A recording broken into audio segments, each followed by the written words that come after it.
कोई भी शख्स किसी के बिहाफ पे जाके स्टाम्प पेपर ले लेता था।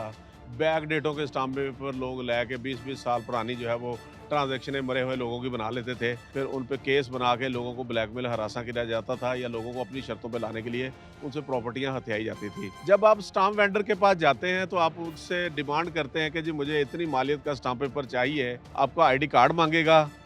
फिर उसके बाद उस आईडी कार्ड पे जो आपके नाम रजिस्टर्ड सिम है वो आपका नंबर माँगेगा। ओटीपी कोड जो है वो लगाना पड़ेगा और फिर वो ओटीपी कोड जो अब आपके मोबाइल में आता है, अगर 60 सेकंड के अंदर नहीं आता तो आप दोबारा फिर ट्राई करेंगे। तालिब इल्म हैं, नाबालिग हैं या बालिग हैं, आईडी कार्ड नहीं बना हुआ, उनके नाम की कोई प्रॉपर्टी है, तो डेज़िग्नेटेड एजेंट के ज़रिए लेकिन उस नाबालिग को या जिसका आईडी कार्ड नहीं बना या जिसकी सिम उसके नाम रजिस्टर्ड नहीं है, तो वहाँ पे ले जाके उसकी जो है वो तस्वीर लगा के वहाँ उसकी पिक्चर उतरेगी और साथ उसका जो नुमाइंदा है, एजेंट है या गार्डियन है, वो जो बड़ा है, वो उसका आईडी कार्ड नंबर और उसकी रजिस्टर्ड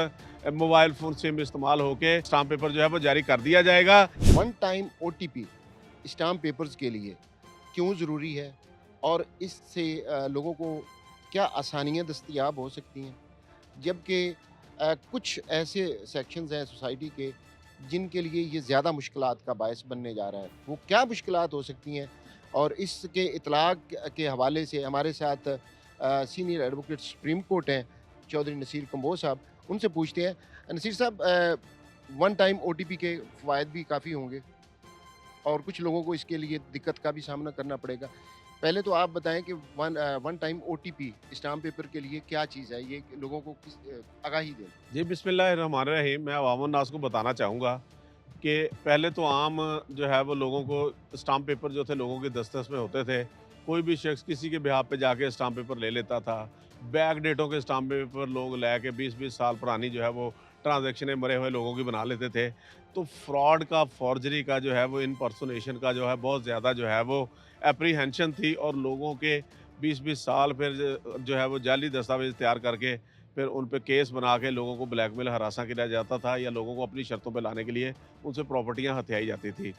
तो अब जो ओटीपी है बेसिकली वन टाइम पासवर्ड। अब कोई भी शख्स जो है अगर उसने स्टाम्प पेपर खरीदना है तो वो शख्स का एक तो आईडी कार्ड होना चाहिए और इसी तरह उसकी जो मोबाइल सिम है, उस शनाख्ती कार्ड पे जो है वो रजिस्टर्ड होनी चाहिए। जब आप स्टाम्प वेंडर के पास जाते हैं तो आप उससे डिमांड करते हैं कि जी मुझे इतनी मालियत का स्टाम्प पेपर चाहिए, मैंने ये किसी के साथ एग्रीमेंट करना है, तो वो आप सबसे पहले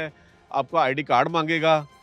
फिर उसके बाद उस आईडी कार्ड पे जो आपके नाम रजिस्टर्ड सिम है वो आपका नंबर माँगेगा। अच्छा, अगर आप खुद जाएँगे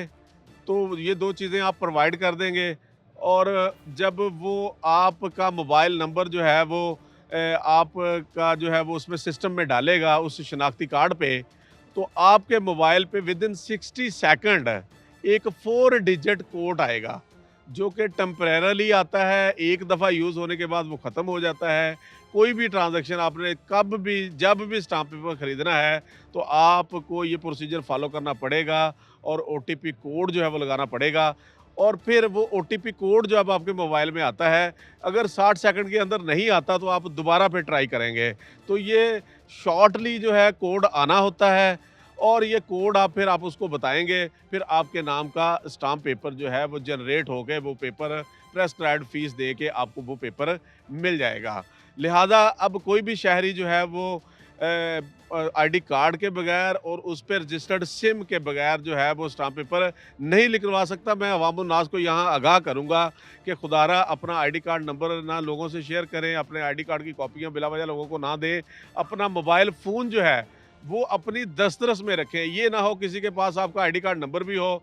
आपका मोबाइल भी हो, वो ले जाके आपका मोबाइल नंबर बताए, वो सिम आपके नाम रजिस्टर्ड है, वो ओटीपी कोड बता के स्टाम्प आपके नाम लेके जालसाज़ी कर ले। अब दूसरी बात ये है कि अगर अवामुन्नास में अभी इतना जो है वो टेक्नोलॉजी की तरफ इतना रुझान नहीं है, रूरल एरियाज़ में जो है लोगों के शनाख्ती कार्ड नहीं बने होते हैं, ख़वातीन जो हैं। एक मिनट नसीर साहब, इस यहाँ पर ये तो हो गए, इसके फ़ायदा हो गया कि जालसाजी से बच गए, कोई आपके नाम का स्टाम्प पेपर नहीं ले सकता। आपकी मतलब कोई शिनाख्त का इस हवाले से गलत इस्तेमाल वो नामुमकिन एक हिसाब से बना दिया गया। अच्छा, जिन लोगों के ये स्टूडेंट्स होते हैं, तलबा होते हैं और जिनके आईडी कार्ड नहीं बने होते हैं, ज़्यादातर ये देहात में होता है कि जो स्टूडेंट्स होते हैं और कुछ ऐसे भी ख़वातीन होती हैं, उनके आईडी कार्ड भी नहीं बने होते। अब आईडी कार्ड बने भी हों, लेकिन उनके नाम पर सिमें नहीं होती। ज़्यादातर ये ख़वातीन हैं और बच्चे जो हैं, उनके नामों के ऊपर सिम नहीं होती। वो वालिद की इस्तेमाल करिए कोई, उन लोगों को अगर स्टाम्प पेपर की ज़ाहिर है इम्तिहान देने के लिए प्रोसेस ऐसा आ जाता है, उसमें लेना पड़ जाता है स्टाम्प पेपर, तो उनके लिए क्या सहूलत हो सकती देखिए है? जी, पहला प्रोसीजर, पहला तरीका तो ये है कि आईडी कार्ड हो, मोबाइल सिम रजिस्टर्ड हो। दूसरी कैटेगरी में अगर जो जैसे आपने कहा बच्चे हैं, तालिब इल्म हैं, नाबालिग हैं या बालिग हैं, आईडी कार्ड नहीं बना हुआ, उनके नाम की कोई आईडी कार्ड प्रॉपर्टी है, बना हुआ है, लेकिन उनके पास फ़ोन नंबर नहीं है उनके जो पास मोबाइल सिम रजिस्टर्ड नहीं है, तो उनके लिए यही तरीका है कि वो अपने डेज़िग्नेटेड एजेंट के ज़रिए वालदैन नेचुरली वालदैन जो हैं वो नाबालगान के जो है वो वारसान होते हैं। तो डेज़िग्नेटेड एजेंट के ज़रिए, लेकिन उस नाबालग को या जिसका आईडी कार्ड नहीं बना या जिसकी सिम उसके नाम रजिस्टर्ड नहीं है, तो वहाँ पे ले जाके उसकी जो है वो तस्वीर लगा के वहाँ उसकी पिक्चर उतरेगी और साथ उसका जो नुमाइंदा है, एजेंट है या गार्डियन है, वो जो बड़ा है, वो उसका आईडी कार्ड नंबर और उसकी रजिस्टर्ड मोबाइल फ़ोन सिम इस्तेमाल होके वो शनाख्ती कार्ड वो उसको जो है वो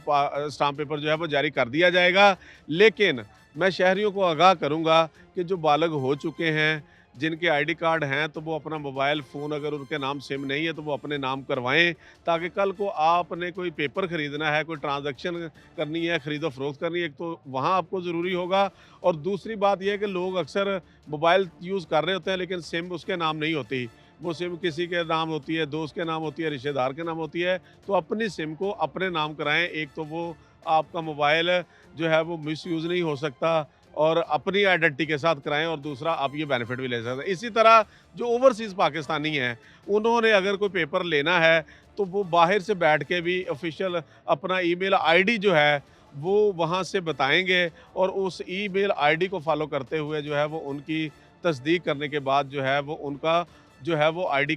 उनको जो है स्टाम्प पेपर जो है वो जारी कर दिया जाएगा। बहरहाल ये जो स्टाम्प पेपर आम जो है वो अच्छा, सड़कों पे, एक मैं ठेलों पे एक बात, ये इसके सारी ये प्रोसेस तो हमने बता दिया। अब थोड़े चंद अल्फाज में या चंद सत्रों में ये बताइए कि वन टाइम ओटीपी यानी शनाख्ती कार्ड नंबर के ऊपर जो सिम का नंबर होना ज़रूरी है। इसके आगे फ़ायदे क्या-क्या हो सकते हैं? फ़ायदे देखें जी, आपको पहली बात तो ये है कि कोई भी जो जाली फ़ॉर्ज डॉक्यूमेंट किसी की तरफ बनता है और उसको पता भी नहीं होता, वो पेपर जो है वो कोई थर्ड पर्सन ख़रीद लेता है या उसका चीटिंग से जो वो कहीं ले जाके अंगूठा लगवा लिया कि जी वो आपका पेपर फ़लाँ मकसद के लिए चाहिए होता है और जहाँ से पेपर लिया जाता है वहाँ भी इतना वेरिफ़िकेशन का प्रोसेस नहीं होता। तो ईज़िली जब लोगों को पेपर दस्तयाब होते हैं तो फिर फ्रॉड का एलिमेंट, चीटिंग का एलिमेंट और लोगों को जो है वो लूटने का एलिमेंट बढ़ जाता है। तो जब पहले स्टेप पे ही जब किसी को कोई पेपर ही नहीं जारी होगा, वो प्रॉपर वेरिफ़िकेशन के साथ जारी होगा, जिसके नाम का होगा, उसके इल्म में होगा कि ये पेपर मेरे नाम पे जारी किया जा रहा है और इस ट्रांज़ैक्शन के लिए किया जा रहा है, तो इसका मतलब है वो वही शख्स लेगा जिसने कोई ट्रांज़ैक्शन करनी है। तो एक तो फ़ॉर्जरी का, चीटिंग का एहतमाल ख़त्म हो जाएगा और दूसरा फिर अदालतों में जो ना ख़त्म होने वाली लिटिगेशन हो जाती है, जाली पेपरों की बना पे लोगों की प्रॉपर्टियों पे बना के फिर स्टे ले लिए जाते हैं, फिर अदालतें जो है अदालतों पे इतना बर्डन पड़ जाता है। अब जिस तरह जो है वो ये स्टाम्प पेपर जो है वो अब जो है वो टेक्नोलॉजी के साथ इक्विप कर दिया गया है, इसको डिजिटलाइज़ कर दिया गया है। इसी तरह आपको पता है कि हमारी अदालतों की बायोमेट्रिक तस्दीक लाज़मी कर दी गई है। आपको पता है कि पंजाब गवर्नमेंट ने इससे पहले एक कानून बनाया था कि लोगों की प्रॉपर्टियों पे जो कब्ज़े जो हैं, वो कब्ज़ों के लिए तो अब मैं समझता हूँ कि जब ओटीपी का इस्तेमाल करके सिम और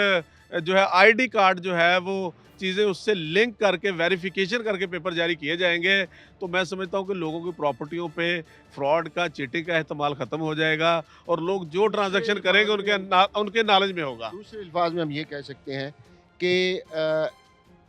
ये वन टाइम ओटीपी के इस्तेमाल से जो स्टाम्प पेपर है, उसका किसी अदालती कार्रवाई में या किसी प्रॉपर्टी या किसी भी तरीके से किसी के नाम पे जारी करवाना और उसका गलत इस्तेमाल करना तकरीबन नामुमकिन हो जाएगा। इजाज़त दीजिए, फ़ी अमान अल्लाह।